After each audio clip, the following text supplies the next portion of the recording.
Hi, welcome to Instant E-Training. With me, I've got noted SEO in-house expert Jessica Bowman. Jessica, welcome. Thank So you. nice to have you. I know you speak at different conferences, and frankly, you have really carried the agenda or the baton of moving SEO in-house. So, a great question to you is: over the years, what are the trends you've seen, and according to you, which are the 3 top challenges if you are an in-house SEO? Okay, definitely. So the trend is clearly to bring SEO in-house. What we're seeing in terms of challenges is that in-house SEOs are struggling to get respect within the organization and to be heard.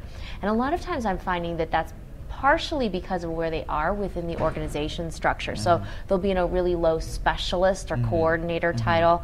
That kind of role doesn't get the respect of somebody who is a senior level architect within IT. So somebody in marketing is coming in who's also low in the organization, trying to tell a senior level architect how they need to structure URLs or how they need to handle session IDs. And there's a lot of complex things that SEO handles and needs to influence.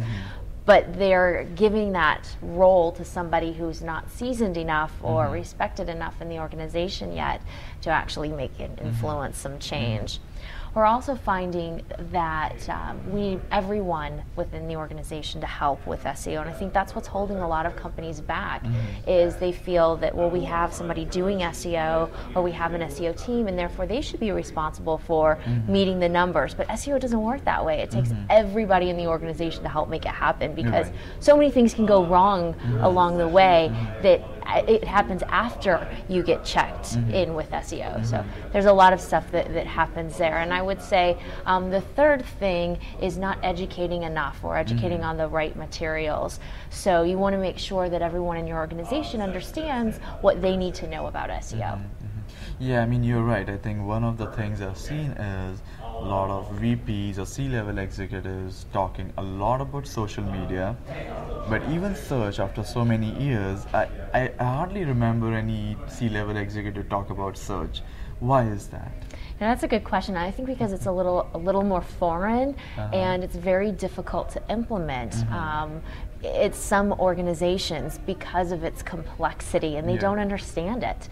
You know, it's this vague thing. They can't count impressions. You know, it's a little more difficult to measure. There's just a variety of things that make it difficult. And when somebody does finally sit down to explain it, you know, another major pitfall that in-house SEOs do, they use their in-house SEO lingo. You're right. And you have to translate that to executive terminology, and that's what a lot of people haven't done. Again, sometimes, not always, but sometimes it's because it's somebody who hasn't lived in the workforce long enough or isn't high enough in the organization to know what terminology is being used among the executives.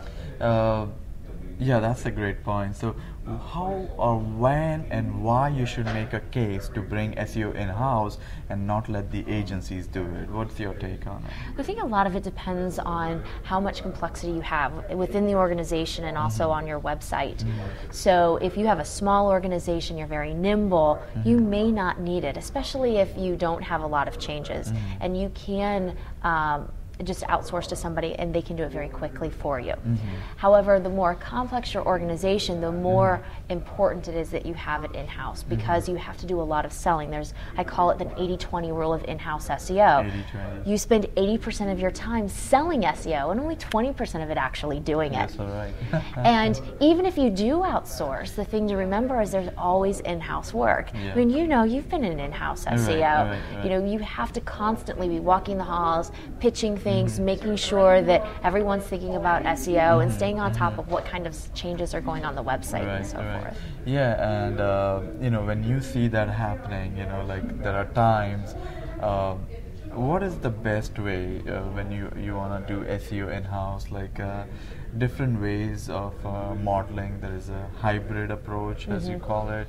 there is a center of excellence. Again, you should just look at the organization design, or yeah, I think a lot of it's going to depend on the organization and how complex it is, how political it is. That has a huge factor in play. If it's very political, you may need to have a larger organization. You may need some decentralized resources that sit in different business units of a company. If you're a smaller organization, one person will probably work.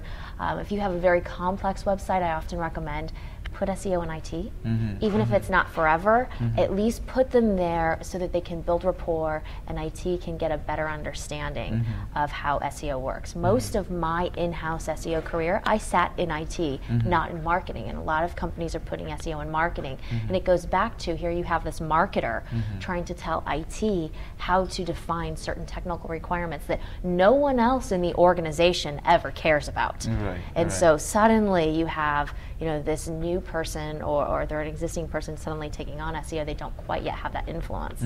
So a lot of it just depends on what's going on in the company. So what do you see 2 years down the line for SEO in-house? So if somebody has to choose SEO in-house as a career, where do you see them moving, or how they should go about with their career part? I mean, you've seen so much of that. I've seen a lot of it, yes. So typically you'll start out in an organization and you'll be doing SEO, and hopefully over time you'll build a team. But what I expect to see is that the SEO will become a very informed role, because they're going to know more about the site than anyone else in the organization. And when I was in-house at Enterprise Rent-A-Car, Yahoo, Business.com, and that's what I was finding, that in my process of researching the things I needed to know about SEO, I ended up learning about the organization in ways that no one else did. And I would walk into meetings and I would say, oh, so-and-so makes that kind of change. You need to talk to so-and-so about that change. They would be talking about things that weren't directly related to SEO in a requirements discussion, and I was giving them information on who they needed to talk to, and that makes your role as the SEO very, very valuable. So you are like a sports terminology, a utility player, as well as the hub. So I have a slide that I often give when I'm training, and it's this guy he's a big nerd, and he's got a big nose, and he's like going like that. And the slide says a good in-house SEO gets his nose in everybody's business, and that's true. That's what I'm really finding is happening. And I think that's where the whole political, organizational savviness comes in, right? Yes. Where you are not putting it. Yes, you definitely, to be successful, need to have that political savviness. All right, Jessica, these are some great points. Thank you. Really nice talking to you. Thank you for being with us.